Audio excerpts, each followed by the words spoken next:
ہوں کہ ہمارے جو خلیفہ اول اور خلیفہ دوم ہیں یہ نبی پاک صلی اللہ علیہ وسلم کے حجرہ مبارک میں مدفن ہے کہ نبی کے گھر میں جگہ حاصل کرنے کے لیے یقیناً حضرت عائشہ رضی اللہ تعالی عنہا نے اجازت دی ہوگی، انہوں نے دی ہوگی نا اجازت.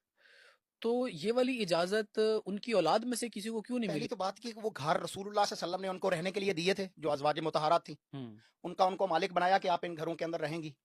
تو اگر امی عائشہ رضی اللہ عنہا نے وہاں اجازت دے دی ہے تو کسی کو اعتراض کیا ہو سکتا ہے؟ میرا گھر ہے، میری پراپرٹی ہے، ٹھیک ہے. نہیں، آپ نے فرمایا نا کہ نبی کی وراثت نہیں ہوتی، میں اس سے سوال کر رہا تھا.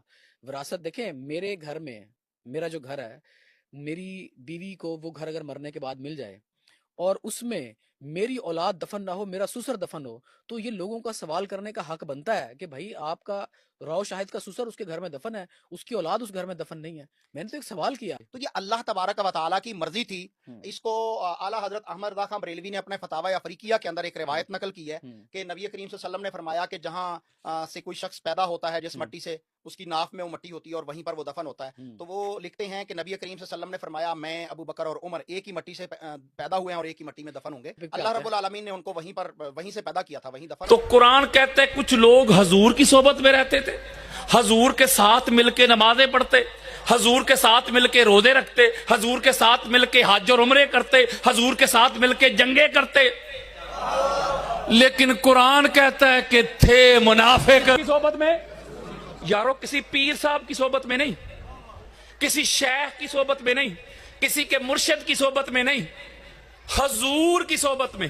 حضور سب سے بڑے مرشد بھی، حضور سب سے بڑے پیر بھی، حضور سب سے بڑے امام بھی، حضور سب سے بڑے ہادی بھی، حضور سب سے بڑے مہدی بھی.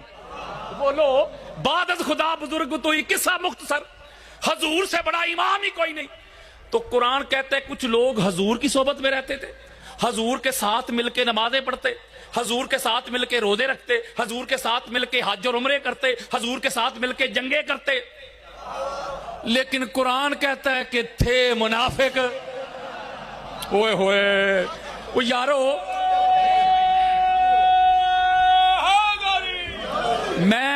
میں صحابہ کی بات نہیں کر رہا.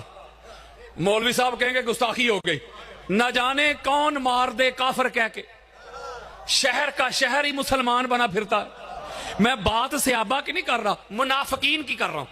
میرے مصطفیٰ کے وہ صحابہ جو مصطفیٰ اور مصطفیٰ کی آل کے وفادار رہے، ایسے صحابہ جہاں قدم بھی رکھتے ہیں ان کے قدموں کی خاک بھی ہماری آنکھوں کا سرما ہے. میں بات صحابہ کی نہیں کر رہا، منافقین کی کر رہا ہوں. نہیں سمجھے؟ وہ یارو جنہوں نے وردی صحابہ والی پہنی تھی اندر سے منافق تھے. اچھا جی، کافر کون ہوتا ہے؟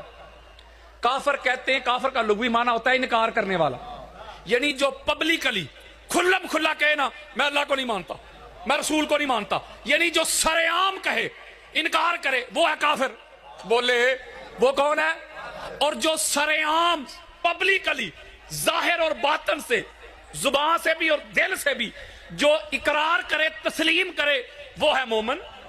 اور مومن کہتے ہیں ماننے والے کو، تو کافر کہتے ہیں انکار کرنے والے کو، تو منافق کہتے ہیں درمیان والے کو. جو پبلکلی سر عام انکار نہیں کرتا، دل سے کرتا ہے، دل سے انکار کرتا ہے، دل سے تسلیم نہیں کرتا، اس کا جو حلیہ ہوتا ہے، اس کی جو وضاحت ہوتی ہے، اس کا جو ظاہر ہوتا ہے، وہ مسلمانوں والا بناتا ہے لیکن اندر سے کافر ہوتا ہے، اسے کہتے ہیں منافق. حضرت جی اگر صحبت ہی ماننے کی دلیل ہوتی تو کوئی نبی کی صحبت میں رہ کے منافق نہ ہوتا.